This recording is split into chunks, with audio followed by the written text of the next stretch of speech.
Hello, Chem 2, and welcome to the last video of Chapter 4, where we will be talking about the more quantifiable components of acid-base reactions. More specifically, we're going to talk about what a titration is and how to perform a titration. This is one of the labs that we will do once we get back to face-to-face or mask-to-mask, whatever we're going to call it, in the hybrid model. So anyway, a titration is one where you take two aqueous solutions, and mix them together in a very controlled way. You will know the concentration of one of the two materials, and you use this technique to figure out the concentration of the other material. So what you're going to do is add just the right amount of the one material you know information about in order to determine the other one. So for instance, if we had to analyze acetic acid is found in vinegar. So we had to figure out the amount of acetic acid in a vinegar solution.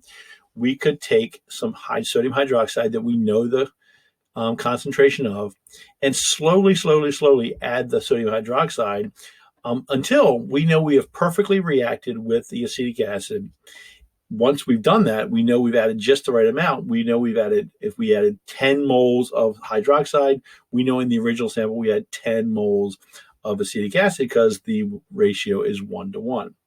When we reach that point where we've added exactly the right amount, that's called the equivalence point. When we have just the right amount of moles of the known material added to the unknown material, that is the equivalence point. Now, we can't really tell when the equivalence point happens. What we do use is what's called an end point, and that's where we do get to see a color change. So here's an example. So this burette, this tube up here, has sodium hydroxide in it. And we're going to add a very small, slowly add it to some vinegar. And you can kind of see in this video here, right down to this picture here, you see a little bit of pink color. So when you add sodium hydroxide, and there's an indicator in it, the indicator here is called phenolphthalein, it's listed over here. Phenolphthalein turns pink when there's an excess of base. So add some base, it turns pink, and it goes away. Add some base, turns pink, then it goes away.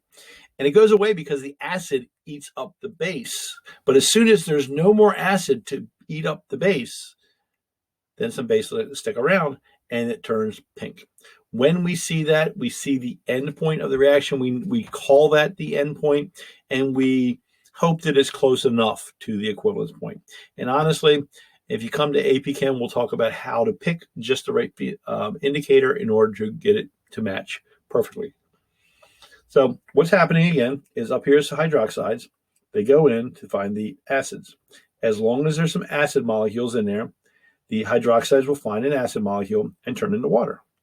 But as soon as there's no more acid molecules in there, then you've got the hydroxides in there by themselves with the waters, of course, and then you start having it turn pink. So let's look at an example. Consider a weak acid, H2X, which means we know we have two hydrogens on this acid, and we're going to titrate it with sodium hydroxide. We want to calculate what is the molarity of the H2X. So we take 29.45 mils of the sodium hydroxide, the 0.187 molar, and we add it to 15 mils. So we add it slowly, and then suddenly at 29.45, boom, we see the pink color. So how much of the base do we have? So we take our 29.45 milliliters, which is 0.02945 liters, times the concentration, 0.187 moles per liter, to find the number of moles. We know that this reaction has a 2-to-1 ratio. For every 2 hydroxides, we have 1 acid. So 1 hydroxide and a sodium hydroxide. There's 2 hydroxides are needed to react with the acid. And we find out that we have 0.002754 moles of H2X.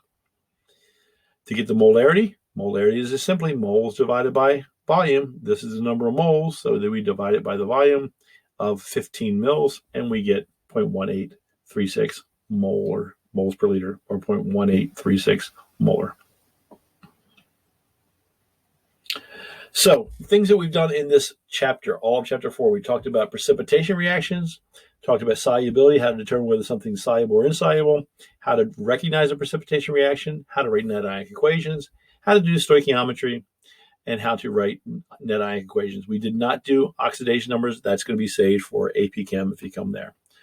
So until next time, stay safe, stay healthy, practice social distancing, and who knows, on my